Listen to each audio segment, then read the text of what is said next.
Oui, il faut considérer un redéploiement stratégique parce que si on veut regarder comment le monde évolue, il faut le regarder dans la durée et ne pas seulement considérer les événements ponctuels.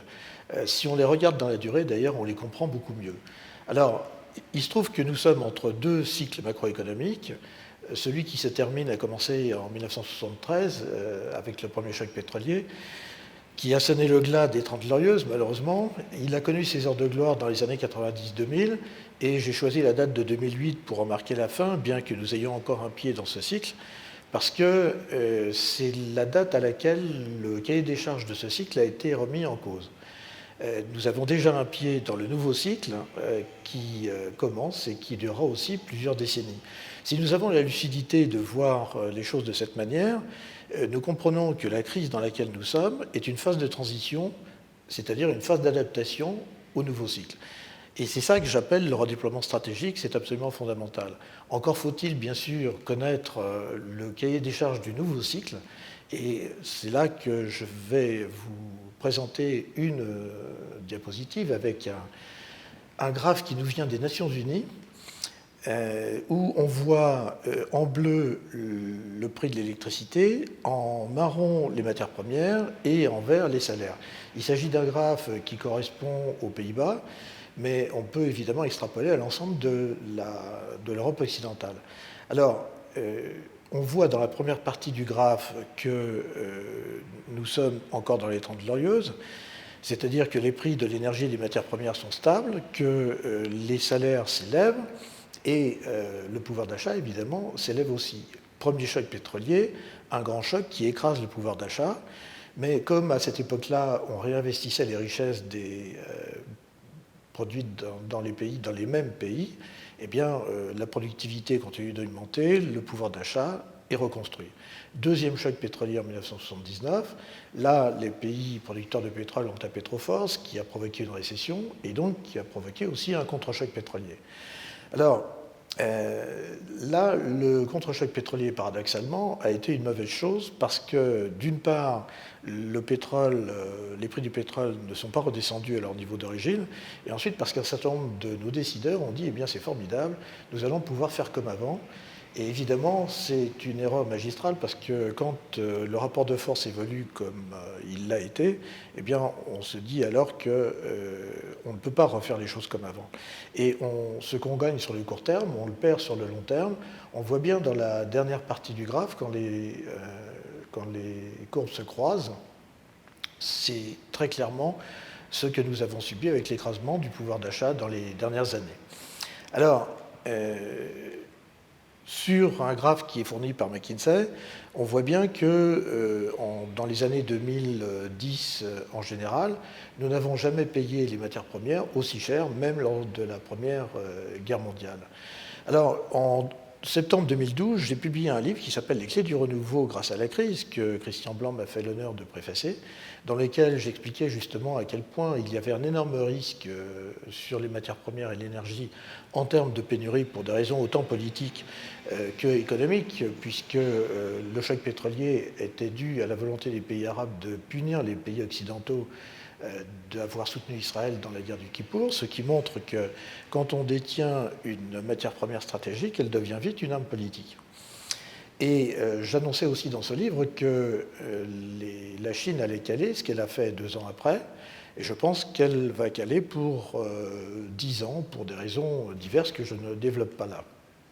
Alors, on voit aussi que des gens comme Mark Faber de Danone ou de Tim Cook, président d'Apple, expliquent par des phrases qui sont sur les diapositives que ceux qui resteront dans l'ancien cycle risquent de devoir essuyer de très graves tempêtes.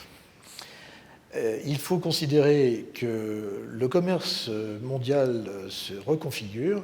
Il se reconfigure parce que, si vous voulez, il y a un commerce mondial qui, d'une part, baisse en valeur, mais qui, d'autre part, se subdivise. C'est-à-dire que le commerce entre continents se réduit considérablement, et le commerce à l'intérieur des continents se développe. Les choses se passent comme si un pays donné commerçait de moins en moins avec les pays éloignés et de plus en plus avec ses voisins. Et ça s'explique très bien parce que se constituent alors des ensembles qui sont beaucoup plus homogènes sur le plan politique, économique, social, culturel, et ça permet de résoudre les grands problèmes qui sont une disparité d'excédents énormes d'un côté et de déficit de l'autre. Si on voit les choses de cette manière-là, on comprend mieux le Brexit et l'élection de Donald Trump parce que les Britanniques et les Américains veulent relocaliser leur industrie pour répondre justement à cette problématique. Et là, les choses s'éclairent beaucoup mieux. Vous voyez se dérouler sur l'écran ce qu'on appelle l'économie linéaire, c'est-à-dire extraction, composition, fabrication, utilisation et jetable. En fait, si on duplique cette économie linéaire un nombre de fois infini, eh bien c'est une folie économique parce que ça surconsomme l'énergie et les matières premières. Et quand on surconsomme l'énergie et les matières premières, eh bien il faut compenser par des économies. Sur quoi la fait-on? Sur une autre grande masse, c'est-à-dire sur la main-d'œuvre. Ce qui bloque la consommation et ce qui évidemment bloque l'économie. Si on court-circuite, si on recycle les matières premières par exemple, on court-circuite le système par une étape, si on fait de la remise à neuf, on court-circuite de 2 étapes et ainsi de suite, ce qui veut dire que l'économie circulaire a pour but, sous différents modèles, de raccourcir la boucle, et plus la boucle est courte et plus elle est rentable. Vous voyez aussi sur la diapositive suivante la chaîne de valeur de Michael Porter, chaîne de valeur séquentielle, et vous voyez que si on pratique l'impression 3D, on court-circuite toutes les étapes de la chaîne de valeur. Et ce faisant, on fait des économies absolument substantielles d'énergie et de matières premières parce qu'aujourd'hui, on peut déclencher une fabrication à partir de la vente au plus près de l'utilisateur, sous réserve que cet utilisateur, de près ou de loin, dispose d'une imprimante 3D et de la capacité de télécharger un fichier, ce qui est un peu plus compliqué que de le dire, mais néanmoins, ça se fait très bien. On fait des économies sur le transport et sur les emballages, c'est absolument énorme. L'économie collaborative, dont on parle beaucoup, a une définition tout à fait consensuelle, et quand on la regarde bien, on s'aperçoit que c'est une innovation organisationnelle et que l'économie collaborative n'est pas une économie de transformation, ce que l'homme a fait depuis des millénaires. Pourquoi cette économie collaborative n'est-elle pas une économie de transformation? Ça n'est pas une économie de flux, c'est une économie d'optimisation du patrimoine. On peut faire apparaître un nouveau type d'économie parce que c'est la synergie d'une ressource et d'une contrainte. La ressource, c'est l'extraordinaire niveau de développement auquel nous sommes arrivés, c'est-à-dire qu'on peut par exemple inventer le covoiturage parce qu'il y a dans ce pays des millions de trajets tous les jours et que la probabilité de rencontrer 2 personnes qui ont besoin de faire le même trajet le même jour à la même heure est très élevée. Et la contrainte, c'est que décidément, nous avons besoin de nous libérer de la dépendance à l'énergie et aux matières premières. Si vous considérez cet ensemble, c'est-à-dire l'économie circulaire, l'économie collaborative et l'impression 3D, vous comprenez que si elles émergent en même temps, c'est parce que justement elles répondent à ce besoin de nous libérer de la contrainte de la dépendance à l'énergie et aux matières premières. Dernier point sur cet aspect, la mondialisation a permis d'aller chercher le coût comptable le plus bas où qu'il soit dans le monde, avec comme contrepartie des transports excessifs, des pollutions aussi extrêmement fortes, y compris chez nous.